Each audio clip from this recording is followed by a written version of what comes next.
Link TV, connecting you to the world. Link TV is viewer supported. Watch more at linktv.org. Link TV presents Mosaic World News from the Middle East. Here are today's top stories. The US drops its support for Yemen Saleh as violence escalates. Libyan envoy seeks solution in Greece as Gaddafi's sons offer transition plan. And Syria appoints new prime minister, launches arrest campaign. Mosaic World News from the Middle East begins now.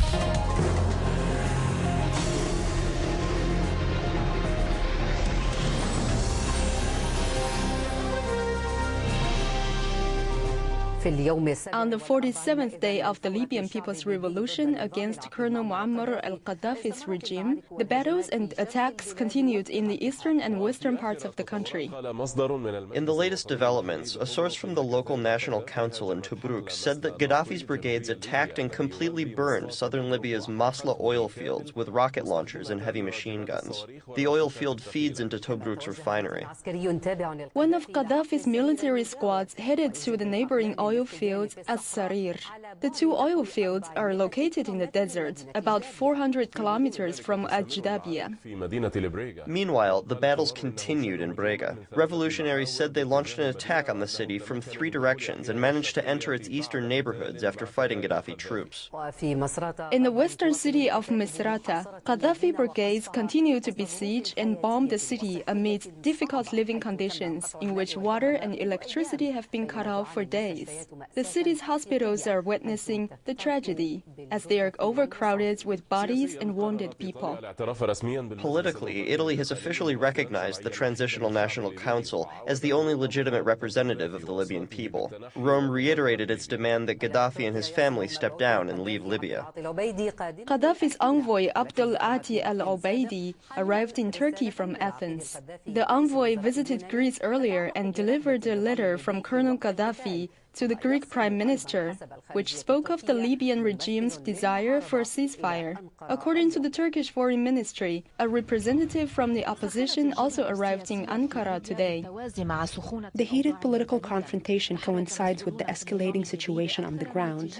Libyan officials attempted several maneuvers, indicating that the regime is looking for an exit strategy after it was isolated by the international community and experienced intensified internal pressure from the revolutionaries. In the first overseas visit of a high-ranking Libyan official since the no-fly zone was imposed, Libyan Deputy Foreign Minister Abdel al-Obaidi relayed to Greece Tripoli's desire to find a solution to the armed conflict, according to Greek officials. Judging from the Libyan envoy's comments, it seems that the regime is looking for a solution. Serious efforts need to be exerted in order to achieve peace and stability in the region. Greece will continue exerting efforts and providing its services. مسؤولون في اليونان أفادوا أيضا عن حصول اتصالات على مستوى رفيع مع بريطانيا وقطر. Officials in Greece also telephoned high-ranking officials in Britain, Qatar, and Libya before the envoy's visit. The Libyan envoy is taking similar steps with Turkey. Simultaneously, some newspapers quoted reports from prominent Arab sources saying that Gaddafi had phone conversations with former UN Secretary General Kofi Annan. Gaddafi sought to reach a settlement in which he would hand over power to one of his sons during the transitional period. The media reports also said 2 of Gaddafi's sons, Saif al-Islam and Saadi, are proposing a solution to the conflict in Libya, which includes their father stepping down and the country's transition towards constitutional democracy under Saif al-Islam's auspices. The reports indicate that the 2 sons have not yet made clear whether Gaddafi has agreed to the proposal or not. The proposal comes days after Saif al-Islam's assistant visited London to find a potential exit strategy for the regime. However, the 2 sons' proposal was rejected by the Libyan Transitional National Council, which is gaining more international recognition.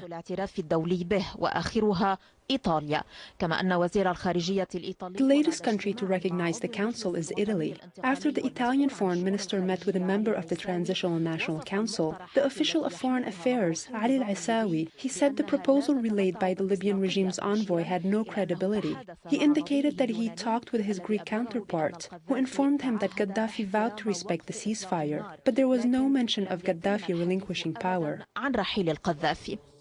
Any solution for the future of Libya includes a precondition: Gaddafi's regime stepping down and the departure of Gaddafi himself and his family from the country.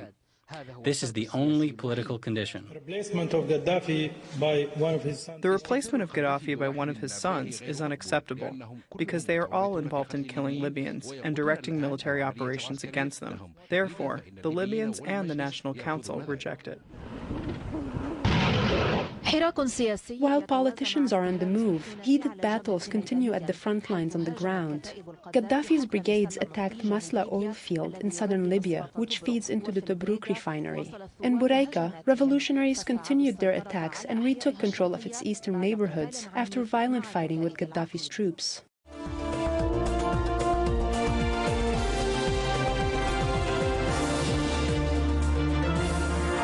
ترتفع حدة التوتر في مدينة تعز جنوب اليمن مع استمرار إطلاق النار. Tension is running high in the southern Yemeni city of Taiz.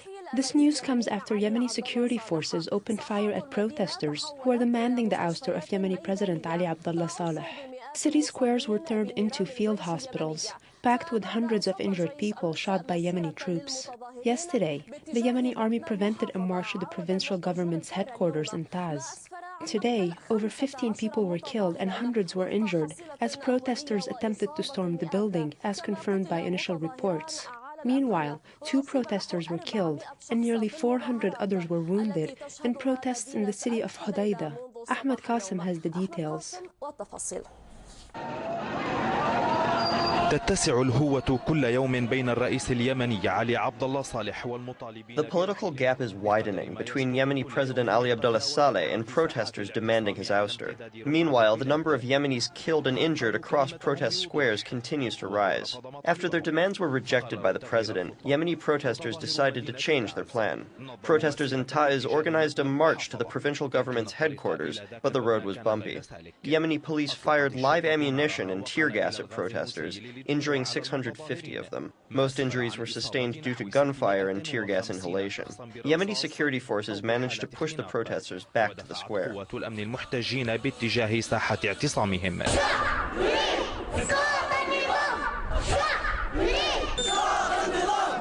عادت قوات الأمن لتستكمل ما بدأت به ثم حاولت. After pushing the protesters back to the square, Yemeni security forces tried to disperse the crowd by firing live ammunition and tear gas, injuring hundreds more. Those killed had their names added to what is being referred to by protesters as the list of freedom's martyrs.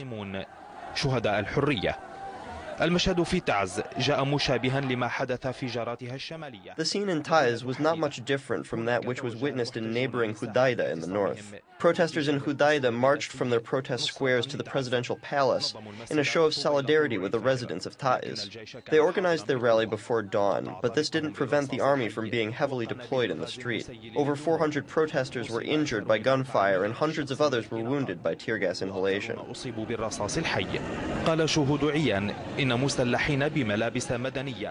Eyewitnesses said that dozens of gunmen disguised in civilian clothing randomly opened fire at the protesters. The protesters held Saleh's army and his armed thugs responsible for the bloodshed, vowing not to leave the square until the president leaves office.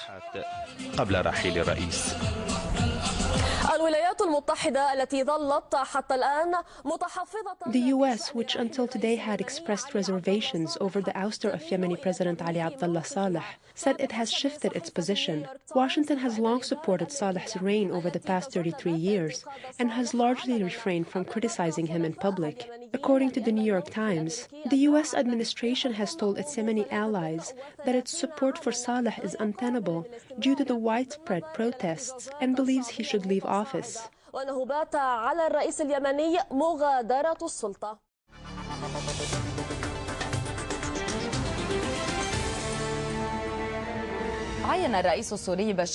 Syrian President Bashar al-Assad has appointed a new governor of Daraa, the town that witnessed a wave of demonstrations in the past few weeks. On the other hand, the Syrian Observatory for Human Rights said that security services in the northeastern Syrian province of Deir ez-Zor arrested a number of young people following last Friday's demonstration. The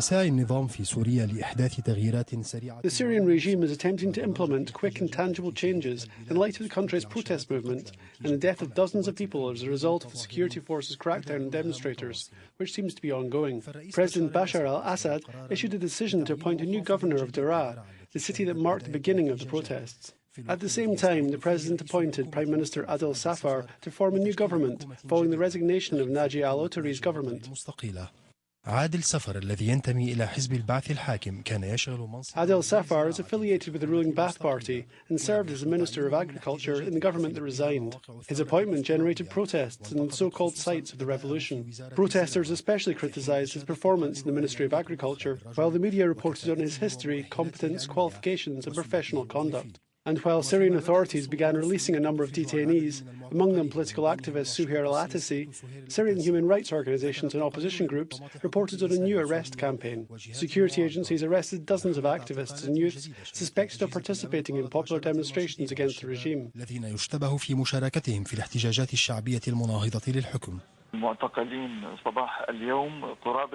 As of this morning, nearly 500 people across all provinces have been detained.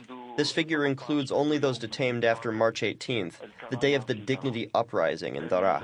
Of course, they are hitting people with sticks, insulting them in front of their parents and passers-by, hitting them and insulting them while transporting them from one government branch to another. They are treating them very poorly before taking them to the investigation room. Then they are torturing all those who are part of the movement, who said anything against the regime or participated in a demonstration. Meanwhile, Al-Watan, a private Syrian newspaper close to the government, said the committee assigned to reviewing the ending of the emergency law that's been imposed in Syria for nearly half a century will be put to an end before next week.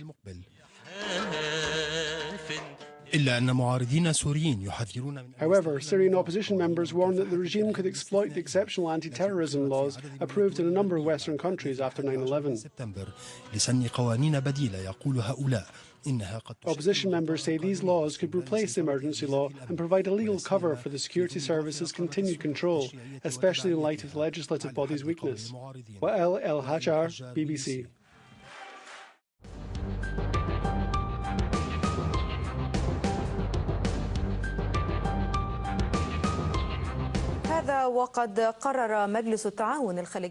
The Gulf Cooperation Council has decided to hold talks with the Yemeni government and opposition in an attempt to solve the escalating crisis in the country. This comes as the Council's foreign ministers accused Iran of conspiring against the region's countries and of interfering in their affairs.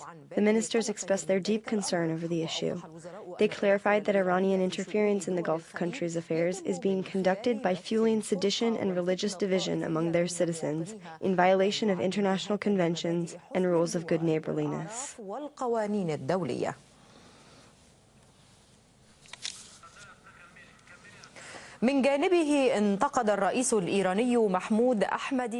Iranian President Mahmoud Ahmadinejad criticized the Gulf Cooperation Council's statement that condemned Iranian interference in the region, saying it was issued under pressure from the United States and its allies. In a speech given on the Iranian New Year, Ahmadinejad demanded the withdrawal of what he described as foreign forces from Bahrain, in reference to the Saudi and Emirati forces that are part of the Peninsula Shield Force, which was deployed to Bahrain last month.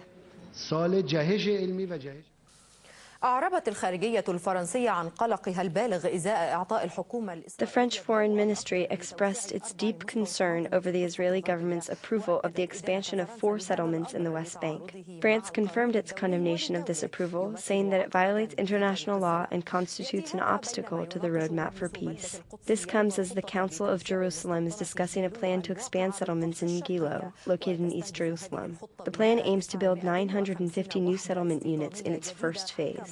These Israeli measures come despite the American administration's prior condemnation of the plan because it obstructs efforts to resume peace talks with the Palestinians.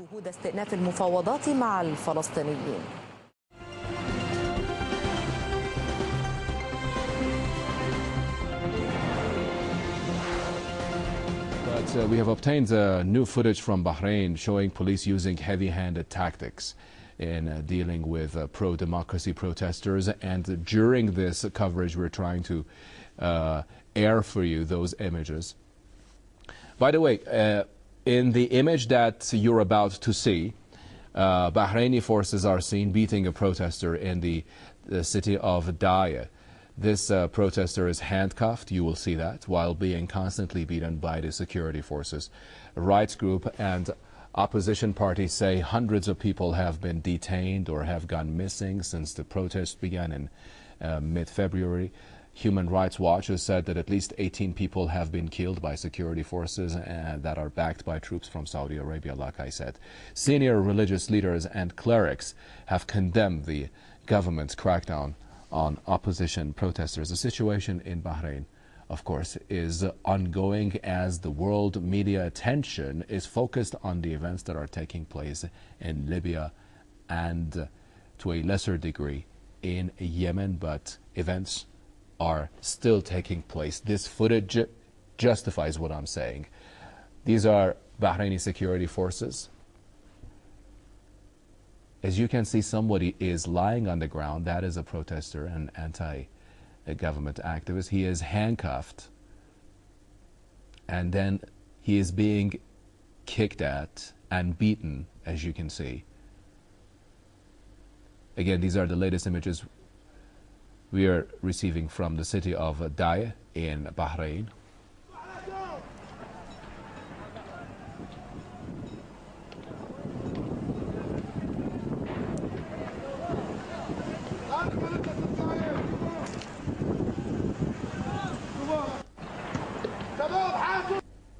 Iran's border guard commander says several clashes have taken place between Iranian armed forces and terrorists in western Iran over the past few days.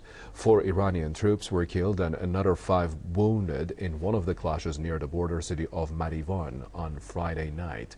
Now, Brigadier General Hossein Zolfaghari says evidence on the ground shows that those involved in the Marivan attack belong to the outlawed Pejak terrorist group.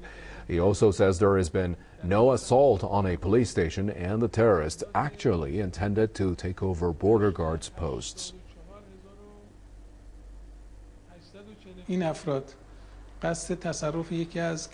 Clashes erupted after PJAK terrorists attempted to take over our border guards post. The clashes lasted 45 minutes, during which a number of our colleagues were killed and injured. 4 PJAK terrorists were also killed and wounded. They left behind one of their weapons. Meanwhile, IRGC Ground Forces Commander Brigadier General Mohammad Pakpour says they have managed to arrest and kill 2 people involved in the terrorist attacks, which also took place in western Iran, that is, on March the 24th. 2 Iranian policemen were killed and 3 more wounded in the attacks in the city of Sanandaj, the capital of Kurdistan province. Israeli foreign minister has warned the United Nations against recognizing an independent Palestinian state. Avigdor Lieberman says a UN vote to recognize Palestine could destroy everything the 2 sides have achieved so far.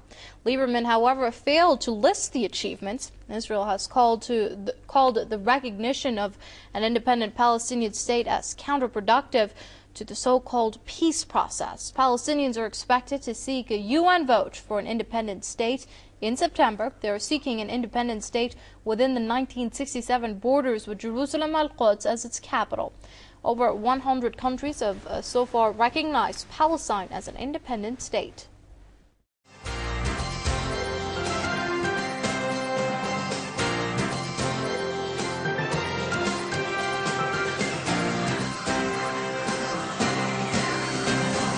Retraction by Judge Richard Goldstone of his report into the war in Gaza 2 years ago continues to have legal, diplomatic, military, and even journalistic repercussions. IBA's Ideologue Galanter has the details. There's new talk today over Richard Goldstone's op-ed expressing regret over his conclusions into Israel's incursion into Gaza 2 years ago. One of the issues is why the New York Times refused to publish it. Yediot Achronot cited a source close to Goldstone, saying that the judge had first approached the editor of the New York Times opinion pages offering his op-ed and was told his article was rejected. The editor gave no explanation, but the source believes it was due to the newspaper's political agenda. The op-ed was ultimately published in the Washington Post. Since Goldstone published his mea culpa, the defense establishment has been discussing how to exploit it and improve Israel's international public image. The top IDF legal source said the article reduced the legal risks facing IDF officers when they are abroad. On the political front, the European Jewish Congress has asked the European Union to retract its endorsement of the Goldstone report.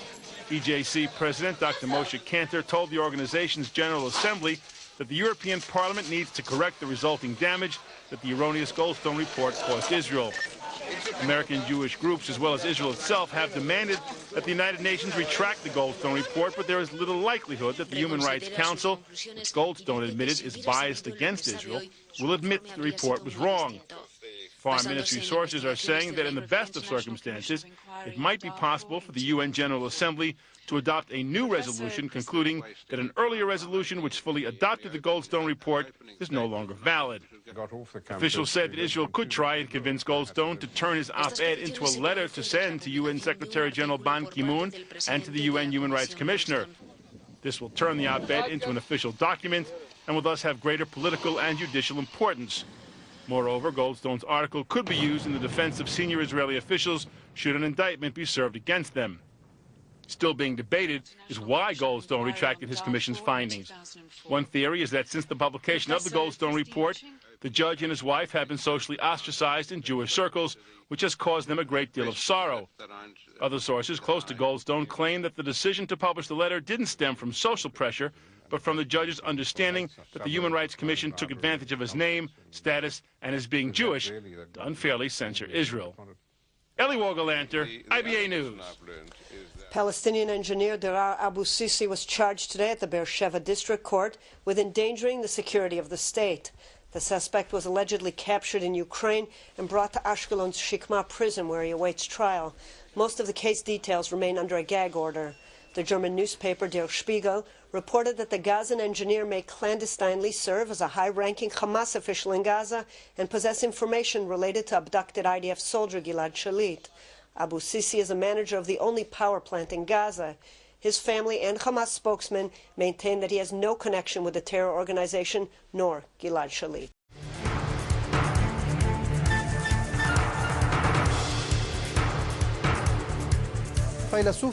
He was a philosopher and teacher of the Islamic Revolution before it erupted. My colleague Hussein El-Khrais introduces Ali Shariati, our today's figure.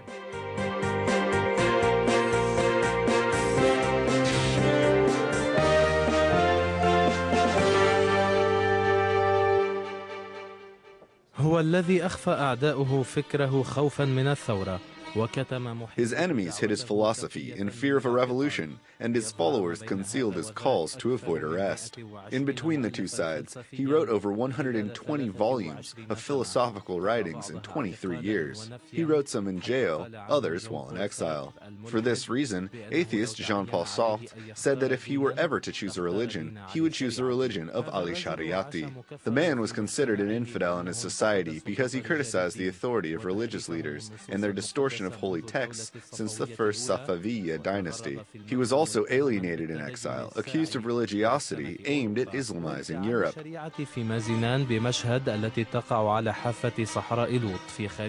Ali Shariati was born in the fall of 1933 in Mashhad's village of Mazinan, located on the edge of Lut Desert. At an early age, he joined the national movement and opposed the Shah regime, in solidarity with the prime minister at the time, Mossadegh, who expelled the Shah. He worked as a teacher and came into contact with various social strata, and dedicated his life to listening to people's economic suffering. However, he was imprisoned for 6 months before he was able to graduate from the Faculty of Arts in 1958. In an attempt to distance himself from his country after his release, Shariati received a scholarship to study at Sorbonne University in France. There he collaborated with the Algerian National Liberation Front and established the European branch of the Iranian Liberation Movement. من معتقل الغربة حتى سجن بعد اجتياز حدود مسقط رأسه في منتصف الستينات. The man who inspired the Iranian revolutionaries went from the prison of exile to being incarcerated for visiting his hometown in the middle of the 1960s. Due to international pressure, he was released to become a professor at Mashhad University, then the founder of the Hosseiniya Ershad Institute, where millions sought to listen to his lectures. This constituted a threat to religious leaders, their benefits, and their massive incomes stolen from poor and underprivileged people. On that basis, he formed his principle that a theocracy cannot be other than authoritarian, and that there is no room for institutions formed in the name of spirituality or a profession called religious leader. In addition, he believed that the study of religious sciences is not limited to a specific group. However, the zealots were not ashamed to ask the authorities to arrest him again and place him in solitary confinement for 18 months. Internal and international pressure led to his release in 1977, but he was placed under constant supervision by the Iranian intelligence services.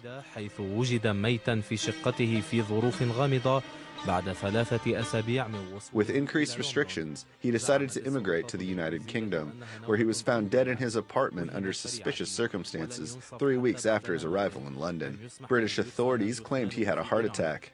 Even after his death, he did not receive justice, and his body was not allowed to be buried in Iran, and was instead transported and buried in Damascus. One of his closest friends, the Imam Sayyid Musa al-Sadr, held the prayer service and was stripped of his Iranian nationality for delivering a eulogy. The views expressed on Mosaic are from contributing broadcasters, not Link TV or its sponsors.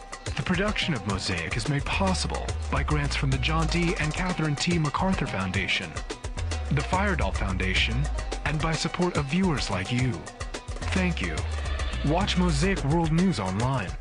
Stay up to date with breaking news, read our blog, get transcripts of past shows, and more at linktv.org/mosaic.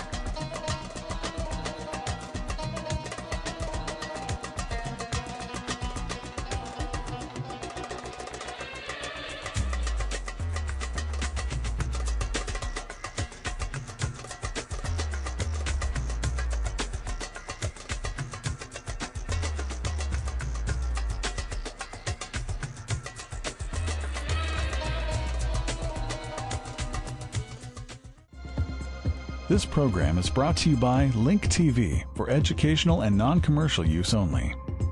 Link TV is the only U.S. network dedicated to global and national news, uncompromising documentaries, and diverse cultural programs, programs which connect you to the world.